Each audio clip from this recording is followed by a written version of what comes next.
बिस्मिल्लाहिर्रहमानिर्रहीम। Biology first year national book foundation chapter number 4 हमारा start है। आज के इस चैप्टर बायोएनर्जेटिक्स में हम जो टॉपिक पढ़ने जा रहे हैं वो है role of carbon dioxide in photosynthesis. Role of light हम पढ़ चुके हैं, सनलाइट का रोल। कार्बन डाइऑक्साइड का बेसिकली क्या रोल है और क्यों काम आती है, फोटोसिंथेटिक के बारे में हम बचपन से आज तक पढ़ते आए हैं। अब ऐसा है कि जो बातें लिखवाई जाएंगी, जैसे प्रेजेंट किया जाएगा, इसको प्रेजेंट करें, फिर साथ साथ बताते हैं।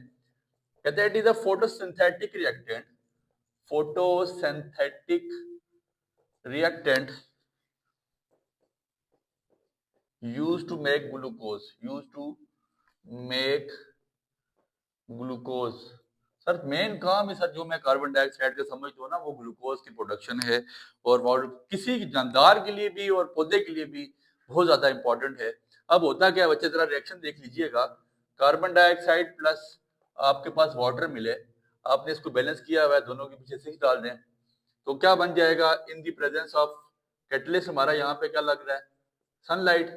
तो क्या बन गया C6H12O6। It is basically called glucose. और फिर यहाँ से ऑक्सीजन अलग होगी, 6O2। देखिए 12, यहाँ पे ऑक्सीजन कितने बन गए थे, 6 2 12, 24 ऑक्सीजन थे आपके पास। 12 आपके पास क्या थे, हाइड्रोजन थे। 6 कार्बन थे, वो तो यहाँ पूरे हो गए। और 6 जो मेरे पास 12 ऑक्सीजन बन गए। ऑक्सीजन आपके पास टोटल कितने हो गए थे, 6 और 12 18 ऑक्सीजन थे। तो 12 ये आ गए और 6 ये आ गए। ठीक है, ऑक्सीजन यहाँ से इवॉल्व हो चुकी है। तो photosynthetic reactant used to make glucose. आपको नजर आ रहा है कि वाटर के साथ कार्बन डाइऑक्साइड मिली और क्या किया उसने, ग्लूकोज बनाया, जो पौधे की नशोनुमा के लिए बहुत ज्यादा इंपॉर्टेंट चीज है। इसके बाद अब आएगी कहां से, लाइट रिएक्शन में क्या होता है। इन लाइट रिएक्शन, ऐसे रिएक्शन जो डे टाइम पे होते हैं, जिसके लिए लाइट की जरूरत है, एटीपी एंड NADH प्रोड्यूस। ठीक है जी, लाइट रिएक्शन में एडिनोसाइन ट्राइफॉस्फेट और नाइट्रोकेनामाइड 89 डाइन्यूक्लियोटाइड, आपको पता है इस बारे में। ठीक है, और डार्क रिएक्शन में क्या होता है, इन डार्क रिएक्शन बस जैसे प्रेजेंट करवाया जा रहा है ऐसे लिखें। Carbon dioxide CO2 is reduce, carbon dioxide is, लिखिएगा कि डार्क रिएक्शन में क्या होता है, कार्बन डाइऑक्साइड रिड्यूस हो जाती है। Carbon dioxide is reduced in sugar, is reduced in sugar by using, किसका इस्तेमाल करके, by using ATP and NADH। ठीक है जी। अब इसके बाद सोर्सेज क्या है, कार्बन डाइऑक्साइड कहाँ कहाँ से आती है, sources of carbon dioxide. Book से थोड़ा हटा के लिखवा रहा हूँ, आप ये लिखिएगा। सोर्सेज क्या कार्बन डाइऑक्साइड के, फॉर लैंड प्लांट्स, जो हमारी जमीनी पौधे हैं कुछ, for land plants it takes atmospheric carbon dioxide, atmospheric carbon dioxide कितनी, 0.03 से लेके 0.04%। ठीक है जी। लैंड प्लांट्स क्या करते हैं, एटमोस्फेरिक कार्बन डाइऑक्साइड जो आपकी फिजा में मौजूद है वहां से लेते हैं। और फॉर एक्वेटिक ऑर्गेनिजम्स, और जो पानी वाले हैं, for aquatic organisms it takes from dissolved carbon dioxide. जो कार्बन डाइऑक्साइड जल्द होती है किस फॉर्म में, आपको पता है, इन द फॉर्म ऑफ, लिख लीजिएगा, bicarbonates, in the form of bicarbonates, bicarbonates and soluble carbonates, जो हल हो चुके हैं किसमें, इन वाटर। ठीक हो गया। सोर्सेज क्या है, जो आपके पास लैंड प्लांट्स हैं वो लेते हैं एटमॉस्फेरिक कार्बन डाइऑक्साइड से, और जो आपके पास एक्वेटिक ऑर्गेनिज्म हैं वो कहाँ से लेते हैं, it takes from dissolved carbon dioxide in the form of bicarbonates and soluble carbonates in water। ठीक है जी, लिख लीजिएगा। अब होता क्या है, जज्ब कैसे करते हैं, एक्वेटिक एलिमेंट्स कैसे जज्ब करते हैं और लैंड वाले कैसे करते हैं। Aquatic organisms, aquatic organisms take carbon dioxide into the cell, takes carbon dioxide into the cell by diffusion. Diffusion का पता है, movement of molecule from higher to lower concentration. Aquatic element carbon dioxide को ऐसे जब्त करते हैं और land organisms take carbon dioxide takes carbon dioxide into the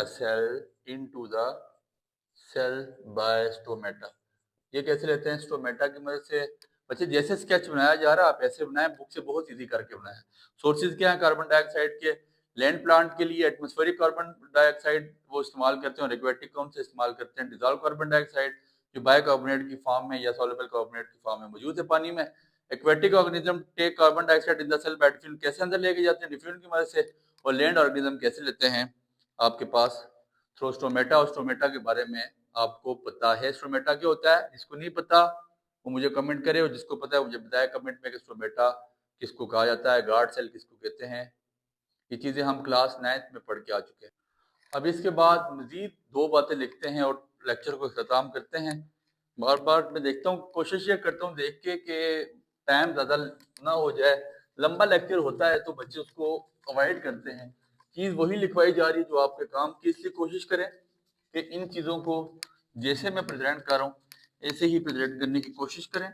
lecture की कोशिश ही होती है मेरी कि मैं लेस देन 10 मिनट्स पे रखूँ, क्योंकि लंबा लेक्चर जो ज़्यादा हो जाता है फिर बच्चे उसको अवॉइड करना शुरू कर देते हैं। इसलिए चीज़ें वही लिखवा रहा हूँ जो आपको काम आएंगी। जी आखिरी बात लिख लीजिएगा, entry of carbon dioxide in leaves depend upon stomata. किस पे डिपेंड करता है? Depend upon stomata to opening.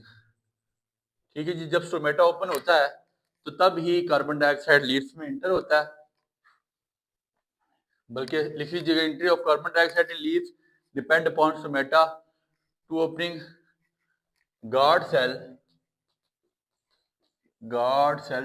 के बारे में आपको पता, जो उसकी रखवाली में खड़े हुए। Guard cell have typical structure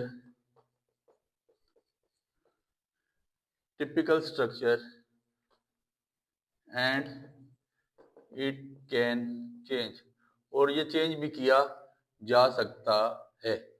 It can change the shape of cell, मतलब ये सेल की कौन सा cell? It can change the shape of guard cell. लिख लीजिए, ज्यादा बेहतर है।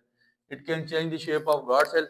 ये गार्ड सेल की इसमें तब्दीली भी की जा सकती है क्योंकि इसका एक टिपिकल स्ट्रक्चर होता है। We can regulate the opening and closing of stomata.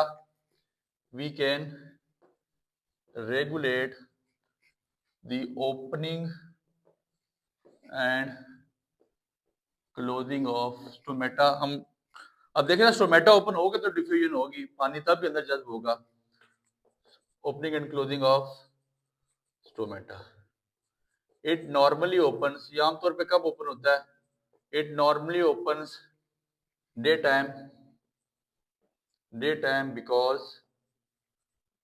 Carbon dioxide is required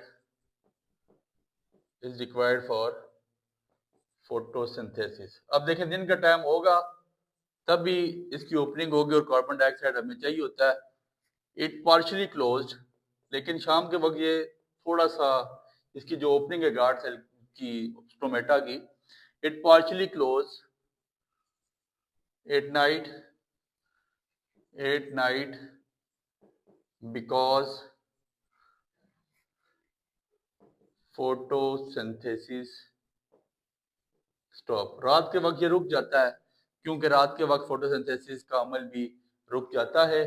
तो इंतहाई इजी सा टॉपिक है, मैंने इसीलिए इसको अंदाजा लगाया कि रोल ऑफ वाटर में अंदाजा लगाऊंगा। आपको कार्बन डाइऑक्साइड, लाइट और वाटर का रोल पता होना चाहिए कि फोटोसिंथेटिक में क्या है। और यहाँ से एक शॉर्ट क्वेश्चन मस्ट आता है, वो लाजमी पूछता है, इसलिए इसको बहुत अच्छी तरह से तैयार करें। उम्मीद है बात आपको समझ आई है। दुआ में याद रखें।